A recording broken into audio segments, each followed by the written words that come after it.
고객님 안녕하십니까. 자판이 송씨입니다. 구독과 좋아요 그리고 주변 지인에게도 제 채널 홍보 좀 부탁드리겠습니다.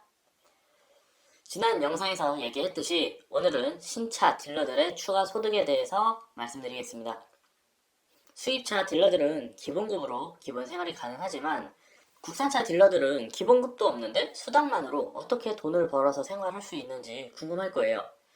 수당과 기본급 이외에도 어디서 어떤 수익을 어떻게 내는지 알려드리겠습니다. 첫 번째, 중고차 판매가. 고객들이 타던 차들이 있어요. 꽤 많은 사람들이 새 차를 사면서 기존에 타던 차를 맡깁니다. 그러면 신차 딜러들이 대신 중고차 딜러, 편의상 낙가마라고 부릅니다. 낙가마한테 넘겨요. 그러면서 차량 가격의 일부를 가져가는 거예요. 이렇게만 얘기하면 딜러 사기꾼이 나쁜 새끼 이런 생각들이 들겠지만 요즘 고객들이 보통 고객인가요?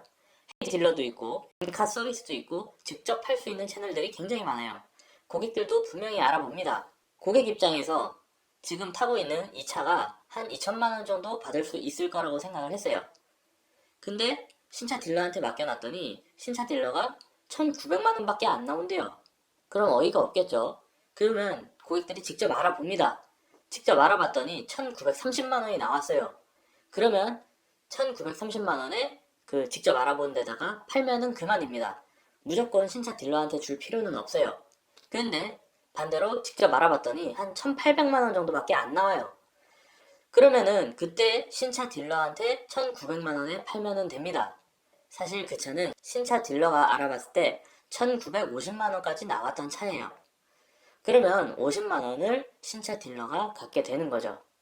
자, 그렇게 되면은 이 신차 딜러 이 나쁜 새끼 내 돈 50만 원을 가져갔네? 라는 생각이 들죠. 근데 잘 생각해 보세요. 손님이 정말 손해를 봤나요? 손님이 직접 알아봤는데 한 1,800만 원밖에 안 나왔어요. 근데 딜러가 1,900만 원까지 알아봐주고 1,900에 팔았으면은 50만 원 손해를 본 게 아니고 100만 원 이득을 본 거예요.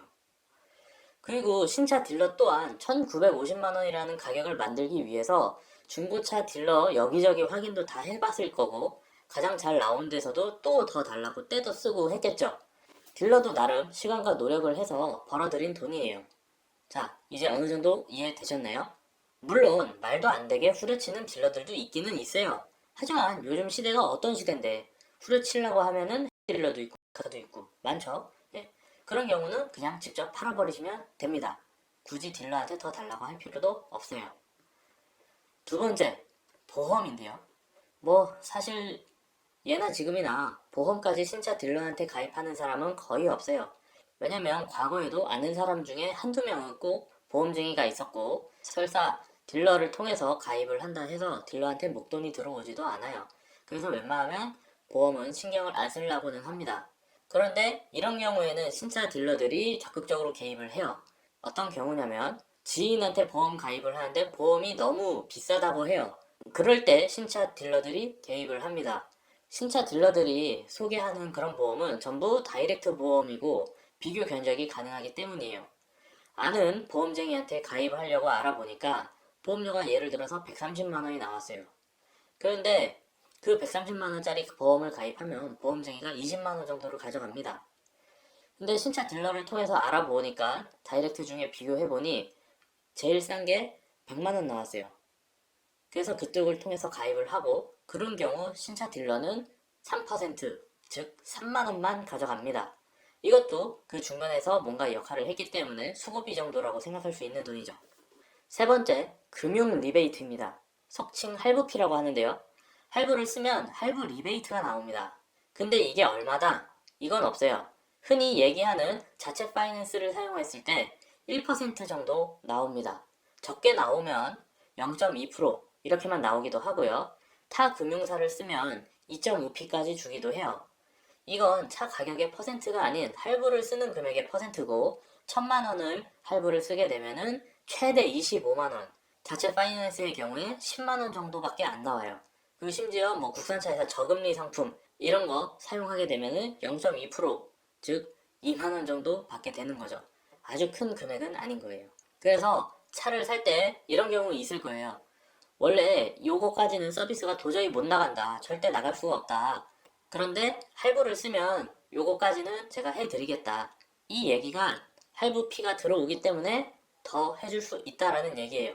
물론 더 받은 만큼 더 해주면 딜러가 가져가는 건 똑같기는 한데 딜러들이 굳이나 왜 이렇게 하면 해주겠다 하냐면 일단은 대부분 사람들이 해주는 거를 중요하게 생각을 하고 그리고 딜러들 또한 자체 파이낸스를 써야 하는 인수율이라는 게 있기 때문에 어차피 둘 다 남는 게 없다면 회사를 통한 압박이 안 받기 위해서 파이낸스를 권하는 거예요. 네 번째입니다. 이건 진짜 딜러 중에서도 못된 놈들만 하는 거예요. 대부분의 딜러는 요즘에 이거 안 합니다. 바로 등록비 차액인데요. 취등록세, 공채, 기타 비용 등 이런 것들이 이제 추가로 들어가죠. 그런데 취득세도 정해져 있고 나머지 비용들도 대부분 정해져 있습니다. 그래서 공채라는 걸 가지고 장난을 하는데 2,500만 원짜리 신차를 사는데 서울의 도시철도 채권 기준으로 4%에서 6% 정도 나와요. 이건 시기에 따라서 조금 달라지긴 하는데 6%를 예로 들면은 28만 원 정도가 공채 비용으로 소비가 됩니다. 그런데 이거를 견적서 상에 12%라고 하면 56만 원이 나와버려요. 그러면은 나머지 28만 원은 어디로 가냐? 그거를 딜러가 꿀꺽하게 되는 겁니다. 물론 아까 얘기했듯이 공채는 일정 기간마다 금액이 달라지기 때문에 견적 자체를 완전히 완벽하게 똑같이 낼 수는 없어요. 그렇기 때문에 조금이라도 남았다 해서 이 사람이 나쁜 마음을 먹고 있던 건 아니에요.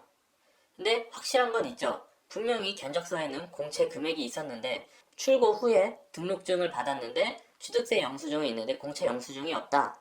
그러면 거의 90% 이상은 중간에 띵겨 먹은 거예요.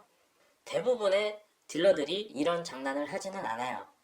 거의 대부분 이제 막 중고차 딜러를 하다가 신차 쪽으로 넘어온 중고차 파리들 그리고 정말 오래 할 생각 없이 잠깐 바싹 벌어가려는 놈들 그리고 이런 경우도 있어요. 원래 절대 그렇게 안 하는데 정말 하필 그 손님이 너무 개진상이라서 손해를 보면서 울며 겨자먹기로 출고를 하는 경우 그런 경우에는 그 손해를 만회하기 위해서라도 등록비 차액을 가져갑니다. 근데 그 경우에는 애당초에 견적을 높게 놓은 게 아니기 때문에 가져가봐야 3만원, 5만원도 채 못 가져가요. 그거라도 손해를 만회하려고 하는 겁니다.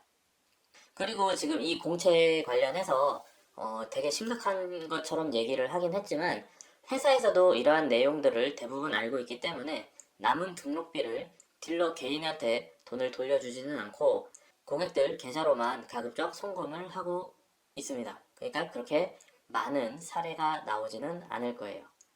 대신 개인 통장으로 돈을 보내라고 한다. 그거는 100% 사기꾼이라고 보시면 되겠습니다. 얘기를 하다 보니 너무 길어졌는데 오늘은 신차 딜러들의 기타 소득에 대해 얘기를 해봤습니다.